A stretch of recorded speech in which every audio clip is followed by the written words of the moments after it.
जय श्री कृष्णा संग। आप सभी का मेरे चैनल पर स्वागत है। आइए सुनते हैं सत्यनारायण व्रत कथा। व्रत करने वाला पूर्णिमा व संक्रांति के दिन प्रातःकाल तथा संध्या काल को स्नान आदि से निवृत्त होकर पूजा स्थान में आसन पर बैठकर श्रद्धा पूर्वक श्री गणेश जी, गौरी, वरुण, विष्णु आदि सब देवताओं का ध्यान करके पूजन करें तथा संकल्प करें कि मैं सत्यनारायण स्वामी का पूजन तथा कथा श्रवण करूंगा। पुष्प हाथ में लेकर नारायण का ध्यान करें, स्तुति करें। हे भगवान, मैंने श्रद्धा पूर्वक फल, जल आदि सब सामग्रियां आपको अर्पण की हैं। आप इसे स्वीकार करें। मेरा आपको बारंबार नमस्कार है। इसके बाद सत्यनारायण भगवान की कथा को पढ़ना चाहिए या सुनना चाहिए। आइए प्रारंभ करते हैं सत्यनारायण व्रत कथा। अध्याय 1। एक समय नैमिषारण्य तीर्थ में सोनका आदि 88,000 ऋषियों ने श्री सूत जी से कहा, हे प्रभु, इस कलयुग में वेद विद्या रहित मनुष्य को प्रभु भक्ति किस प्रकार मिलेगी तथा उसका उद्धार कैसे होगा। इसीलिए हे मुनि, कोई ऐसा तप कहिए जिससे थोड़े समय में पुण्य प्राप्त होवे तथा मन वांछित फल मिले। वह कथा सुनने की हमारी इच्छा है।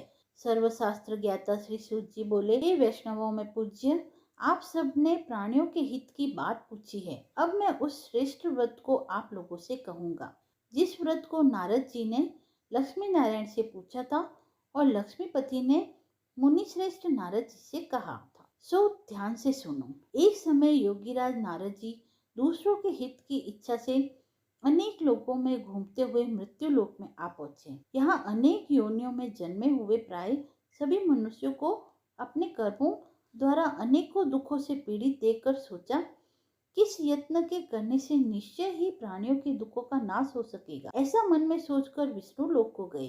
वहां श्वेत वर्ण और 4 भुजाओं वाले देवों के ईश नारायण को देखकर, जिनके हाथों में शंख, चक्र, गदा और पद्म थे तथा वरमाला पहने हुए थे, स्तुति करने लगे। हे भगवान, आप अत्यंत शक्ति से संपन्न हैं। मन तथा वाणी भी आपको नहीं पा सकती। आपका आदि मध्य अंत नहीं है। निर्गुण स्वरूप सृष्टि के आदि भूत व भक्तों के दुखों को नष्ट करने वाले हैं आप। आपको मैं नमस्कार करता हूँ। नारद जी के इस प्रकार की स्तुति सुनकर विष्णु भगवान बोले, हे मुनि श्रेष्ठ, आपके मन में क्या है? आपका किस काम के लिए आगमन हुआ है? निसंकोच कहिए। तब नारद मुनि बोले, मृत्यु लोक में सब मनुष्य जो अनेक योनियों में पैदा हुए हैं, अपने अपने कर्मों द्वारा अपने अपने प्रकार के दुखों से दुखी हो रहे हैं। हे नाथ, मुझ पर दया रखते हो तो बतलाइए कि उन मनुष्यों के सब दुख थोड़े से ही प्रयत्नों से कैसे दूर हो सकते हैं। श्री भगवान जी बोले, हे नारद, मनुष्यों की भलाई के लिए तुमने बहुत ही अच्छी बात पूछी है। जिस काम के करने से मनुष्य मोह से छूट जाता है, वह मैं तुम्हें कहता हूँ, सुनो। बहुत पुण्य देने वाला स्वर्ग तथा मृत्यु लोक दोनों में दुर्लभ एक उत्तम व्रत है। आज मैं प्रेमवश होकर तुमसे कहता हूँ, सत्यनारायण का यह व्रत अच्छी तरह विधि पूर्वक करके मनुष्य आयु पर्यंत यहाँ सुख भोग कर मरने पर मोक्ष को प्राप्त करता है। श्री भगवान के वचन सुनकर नारद मुनि बोले कि उस व्रत का फल क्या है, क्या विधान है और किसने यह व्रत किया है और किस दिन यह व्रत करना चाहिए, विस्तार से कहिए। भगवान बोले, दुख, शोक आदि को दूर करने वाला, धन धान्य को बढ़ाने वाला, सौभाग्य तथा संतान को देने वाला यह व्रत सब स्थानों पर विजय करने वाला है। भक्ति, संतान को देने वाला यह व्रत सब स्थानों पर विजय करने वाला है। भक्ति और श्रद्धा के साथ किसी भी दिन मनुष्य श्री सत्यनारायण की प्रातः काल के समय ब्राह्मणों और बंधुओं के साथ धर्मपरायण होकर पूजा करे। भक्ति भाव से नैवेद्य, केले का फल, घी, दूध और गेहूं का चूर्ण सवाया लेवे। गेहूं के अभाव में साठी का चूर्ण, शक्कर अथवा गुड़ ले तथा सब भक्षण योग्य पदार्थ जमा करा के भगवान को अर्पण कर देवे तथा बंधुओं सहित ब्राह्मणों को भोजन करावे। पश्चात स्वयं भोजन करे। नृत्य, गीत आदि का आचरण कर सत्यनारायण भगवान का स्मरण करते हुए समय व्यतीत करे।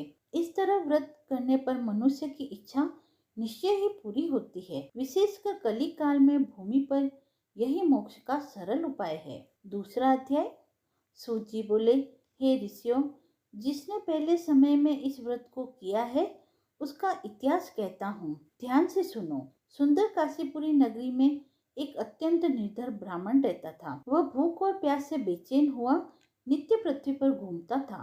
ब्राह्मणों से प्रेम करने वाले भगवान ने ब्राह्मण को दुखी देखकर बूढ़े ब्राह्मण का रूप धारण कर उसके पास जा आदर से पूछा, हे विप्र, नित्य दुखी हुआ पृथ्वी पर क्यों घूमता है? श्रेष्ठ ब्राह्मण, यह सब मुझसे कहो, मैं सुनना चाहता हूँ। ब्राह्मण बोला, मैं निर्धन ब्राह्मण हूँ, भिक्षा के लिए पृथ्वी पर फिरता हूँ। हे भगवान, यदि आप इसका उपाय जानते हो तो कृपा कर कहिए। वृद्ध ब्राह्मण बोला कि सत्यनारायण भगवान मन वांछित फल देने वाले हैं, इसीलिए हे ब्राह्मण, तू उनका पूजन कर, जिसके कारण से मनुष्य सब दुखों से मुक्त होता है। ब्राह्मण को व्रत का सारा विधान बतलाकर बूढ़े ब्राह्मण का रूप धारण करने वाले सत्यनारायण भगवान अंतर्ध्यान हो गए। जिस व्रत को वृद्ध ब्राह्मण ने बतलाया, मैं उसको करूंगा, यह निश्चय कर उसे रात में नींद भी नहीं आई। वह सवेरे उठ सत्यनारायण के व्रत का निश्चय कर भिक्षा के लिए चला। उसको भिक्षा में बहुत धन मिला, जिसे बंधु बांधवों के साथ उसने सत्यनारायण का व्रत किया। इसके करने से ब्राह्मण सब दुखों से छूटकर अनेक प्रकार की संपत्तियों से युक्त हुआ। उस समय से वह ब्राह्मण हर मास व्रत करने लगा। इस तरह सत्यनारायण भगवान के व्रत को जो करेगा वह मनुष्य सब दुखों से छूट जाएगा। इस तरह नारद जी से नारायण का कहा हुआ यह व्रत मैंने तुमसे कहा। हे विप्रो, मैं अब और क्या कहूँ? ऋषि बोले, हे मुनीश्वर, संसार में इस ब्राह्मण से सुनकर किस किसने इस व्रत को किया, हम यह सब सुनना चाहते हैं। इसके लिए हमारे मन में श्रद्धा है। सूत जी बोले, हे मुनियों, जिस जिसने इस व्रत को किया है वह सब सुनो। एक समय एक ब्राह्मण धन और ऐश्वर्य के अनुसार बंधु बांधवों के साथ व्रत करने को तैयार हुआ। उसी समय एक लकड़ी बेचने वाला बूढ़ा आदमी आया और बाहर लकड़ियों को रख कर ब्राह्मण के मकान में गया। प्यास से दुखी लकड़हारा उनको व्रत करते देखकर ब्राह्मण को नमस्कार कर कहने लगा कि आप यह क्या कर रहे हैं और इसके करने से क्या फल मिलता है, कृपा करके मुझसे कहिए। ब्राह्मण ने कहा, सब मनोकामनाओं को पूर्ण करने वाला यह सत्यनारायण भगवान का व्रत है। इसकी ही कृपा से मेरे यहाँ धन धान्य आदि की वृद्धि हुई है। ब्राह्मण से इस व्रत के बारे में जानकर लकड़हारा बहुत प्रसन्न हुआ। चरणामृत ले और प्रसाद खाने के बाद अपने घर गया। लकड़हारे ने अपने मन में इस प्रकार संकल्प किया कि आज नगर में लकड़ी बेचने से जो धन मिलेगा उसी से सत्यनारायण देव का उत्तम व्रत करूंगा। यह मन में विचार कर वह बूढ़ा आदमी लकड़ियां अपने सिर पर रखकर जिस नगर में धनवान लोग रहते थे वह ऐसे सुंदर नगर में गया। उस रोज वहां पर उसने उन लकड़ियों का दाम पहले से चौगुना मिला। तब वह बूढ़ा लकड़हारा दाम ले और अति प्रसन्न होकर पक्के केले की पूली, शक्कर, घी, दूध, दही और गेहूं का आटा इत्यादि सत्यनारायण भगवान के व्रत की कुल सामग्रियों को लेकर अपने घर आया। फिर उसने अपने भाइयों को बुलाकर विधि के साथ भगवान का पूजन और व्रत किया। उस व्रत के प्रभाव से वह बूढ़ा लकड़हारा धन, पुत्र आदि से युक्त हुआ और संसार के समस्त सुख भोग कर वैकुंठ को गया। तीसरा अध्याय। सूत जी बोले, हे श्रेष्ठ मुनियों, अब आगे की कथा कहता हूँ, सुनो।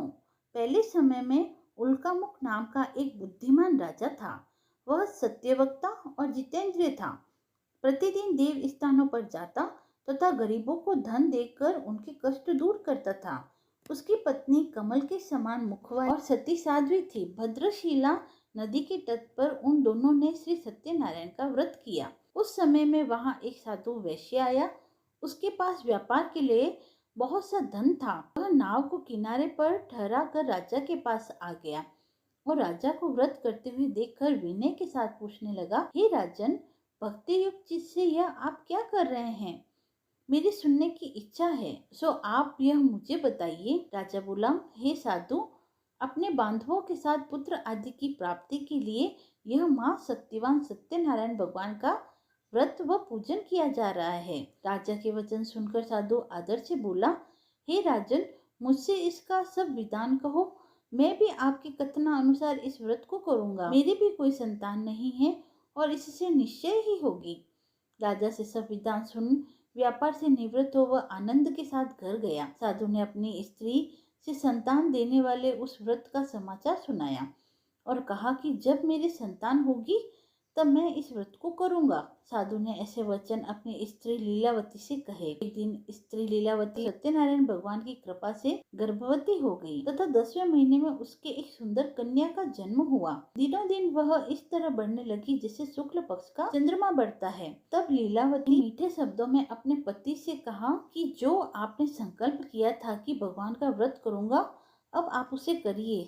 साधु बोला, हे प्रिय, इसके विवाह पर करूंगा। इस प्रकार अपनी पत्नी को आश्वासन दे वह नगर को लौट आया। साधु ने जब नगर में सखियों के साथ अपनी पुत्री को देखा तो तुरंत दूत बुलाकर कहा कि पुत्री के वास्ते कोई सुयोग्य वर देखकर लाओ। साधु की आज्ञा पाकर दूत कंचन नगर पहुंचा और वहां पर बड़ी खोज कर देखभाल कर लड़की के लिए सुयोग्य वणिक पुत्र को ले आया। उस सुयोग्य लड़की को देखकर साधु ने अपने बंधु बांधवों सहित प्रसन्नचित्त अपनी पुत्री का विवाह उनके साथ कर दिया, किंतु दुर्भाग्य से विवाह के समय भी उस व्रत को करना भूल गया। तब श्री भगवान क्रोधित हो गए और श्राप दिया कि तुम्हें दारुण दुख प्राप्त होगा। अपने कार्य में कुशल साधु बनिया जामाता सहित समुद्र के समीप स्थित रत्नपुर नगर में गया और वहां दोनों ससुर जमाई चंद्रकेतु राजा के उस नगर में व्यापार करने लगे। एक रोज भगवान सत्यनारायण की माया से प्रेरित कोई चोर राजा का धन चुरा कर भागा जा रहा था, किंतु राजा के दूतों को आता देखकर चोर ने घबराकर भागते हुए राजा के धन को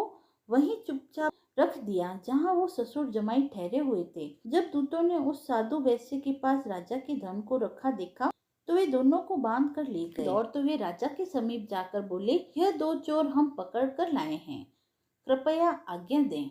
तब राजा की आज्ञा से उनको कठोर कारावास में डाल दिया गया और उनका सब धन छीन लिया गया। सत्यनारायण भगवान के श्राप द्वारा उनकी पत्नी भी घर पर बहुत दुखी हुई और घर पर जो धन रखा था चोर उसे चुरा कर ले गई। शारीरिक व मानसिक पीड़ा तथा भूख प्यास से अति दुखित हो अन्न की चिंता में कलावती एक ब्राह्मण के घर गई। वहां उसने सत्यनारायण भगवान का व्रत होते देख फिर कथा सुनी तथा प्रसाद ग्रहण कर रात को घर आई। माता ने कलावती से कहा, हे पुत्री, अब तक कहाँ रही, वह तेरे मन में क्या है? कलावती बोली, हे माता, एक ब्राह्मण के घर से सत्यनारायण भगवान का व्रत देखा है। कन्या के वचन सुनकर लीलावती भगवान के पूजन की तैयारी करने लगी। लीलावती ने परिवार और बंधुओं सहित श्री सत्यनारायण भगवान का पूजन किया और वर मांगा कि मेरे पति और दामाद शीघ्र आ जावे। साथ ही प्रार्थना की कि हम सबका अपराध क्षमा करो। सत्यनारायण भगवान इस व्रत से संतुष्ट हो गए और राजा चंद्रकेतु को स्वप्न में दर्शन देकर कहा, हे राजन, दोनों वैश्यों को प्रातः काल में ही छोड़ दो और उनका सब धन दो, नहीं तो मैं तुम्हारा धन, राज्य, पुत्र आदि सब नष्ट कर दूंगा। राजा से ऐसे वचन कहकर भगवान अंतर्ध्यान हो गए। प्रातःकाल राजा चंद्रकेतु ने सभा में अपना स्वप्न सुनाया। फिर दोनों वर्ण कैद से मुक्त कर सभा में बुलाया। दोनों ने आते ही राजा को नमस्कार किया। राजा मीठे वचनों से बोला, हे महानुभाव, भाविवश ऐसा कठिन दुख प्राप्त हुआ है, अब तुम्हें कोई भय नहीं। ऐसा कहकर राजा ने उनको नए नए वस्त्र आभूषण पहनाए तथा उनका जितना धन लिया था उसे दुगुना धन देकर आदर सहित विदा किया। दोनों वैसे अपने घर को चल दिए। चौथा अध्याय। सूत जी बोले, वैसे ने मंगलाचार करके यात्रा आरंभ की और अपने नगर को चला। उसके थोड़ी दूर निकलने पर दंडी वेशधारी सत्यनारायण ने उनसे पूछा, हे साधु, तेरे नाम में क्या है? अभिमानी वर्णिक हंसता हुआ बोला, हे दंडी, आप क्यों पूछते हो? क्या धन लेने की इच्छा है? मेरे नाम में तो बेल और पत्ते भरे हैं। वैसे का कठोर वचन सुनकर भगवान ने कहा, तुम्हारा वचन सत्य हो। दंडी ऐसा कहकर वहां से दूर चले गए और कुछ दूर जाकर समुद्र के किनारे बैठ गए। दंडी के जाने पर वैश्य ने नित्य क्रिया करने के बाद नाव को ऊंची उठी देखकर अचंभा किया और नाव में बेलपत्र आदि देखकर मूर्छित हो जमीन पर गिर पड़ा। फिर मूर्छा खुलने पर अत्यंत शोक प्रकट करने लगा। तब उसका दामाद बोला कि आप शोक न करें, यह दंडी का श्राप है, अतः उनकी शरण में चलना चाहिए, तभी हमारी मनोकामना पूर्ण होगी। दामाद के वचन सुनकर साधु वर्णिक दंडी के पास पहुंचा और अत्यंत भक्तिभाव से नमस्कार करके बोला, हे भगवान, आपकी माया से मोहित होकर ब्रह्मा आदि भी आपके रूप को नहीं जानते, तब मैं अज्ञानी कैसे जान सकता हूँ? आप प्रसन्न होइए, मैं सामर्थ्य के अनुसार आपकी पूजा करूंगा। मेरी रक्षा करो और पहले के समान नौकाओं में धन भर दो। उसके भक्ति युक्त वचन सुनकर भगवान प्रसन्न हो उसकी इच्छा अनुसार वर देकर अंतर्ध्यान हो गई। तब उन्होंने नाव पर आकर देखा नाव धन से परिपूर्ण है। फिर वह भगवान सत्यनारायण का पूजन कर साध्य सहित अपने नगर को चला। जब अपने नगर के निकट पहुंचा तब दूतों को घर भेजा। दूतों ने साधु के घर जा उसकी स्त्री को नमस्कार कर कहा कि साधु अपने दामाद सहित इस नगर के समीप आ गए हैं। ऐसा वचन सुन साधु की स्त्री ने बड़े हर्ष के साथ सत्यदेव का पूजन कर पुत्री से कहा, मैं अपने पति के दर्शन को जाती हूँ, तू कार्य पूर्ण कर शीघ्र आना। माता के ऐसे वचन सुनकर कलावती प्रसाद छोड़कर पति के पास गई। प्रसाद की अवज्ञा के कारण सत्यदेव ने रुष्ट हो उसके पति को नाव सहित पानी में डुबो दिया। कलावती अपने पति को न देखकर रोती हुई जमीन पर गिर गई। इस तरह नौका को डूबा हुआ तथा कन्या को रोता हुआ देख साधु दुखी होने लगा और बोला, हे प्रभु, मुझसे या मेरे परिवार से जो भी भूल हुई है उसे क्षमा करो। उनके दीन वचन सुनकर सत्यदेव प्रसन्न हो गए और आकाशवाणी हुई कि हे साधु, तेरी कन्या मेरे प्रसाद को छोड़कर आई है, इसलिए उसका पति अदृश्य हुआ है। यदि वह घर जाकर प्रसाद खाकर लौटे तो इसे पति अवश्य मिलेगा। ऐसी आकाशवाणी सुनकर कलावती ने घर पहुंचकर प्रसाद खाया, फिर आकर पति के दर्शन किए। तत्पश्चात साधु ने बंधु बांधवों सहित सत्यदेव का विधि पूर्वक पूजन किया। उस दिन से वह प्रत्येक पूर्णिमा को सत्यनारायण भगवान का पूजन तथा कथा करने लगा। फिर इस लोक का सुख भोग कर अंत में स्वर्ग लोक को गया। 5वां अध्याय। सूची बोले, हे ऋषियों, मैं और भी कथा कहता हूँ, सुनो। प्रजा पालन में लीन तुंगध्वज नाम का एक राजा था। उसने भी भगवान का प्रसाद त्याग कर बहुत दुख पाया। एक समय वन में जाकर वन्य पशुओं को मारकर बड़ के नीचे आया। वहां उसने ग्वालों को भक्ति भाव से बांधवों सहित सत्यनारायण का पूजन करते देखा। राजा देखकर भी अभिमानवश वहां नहीं गया और न ही नमस्कार किया। जब ग्वालों ने भगवान का प्रसाद उसके सामने रखा तो वह प्रसाद को त्याग कर अपनी सुंदर नगरी को चला।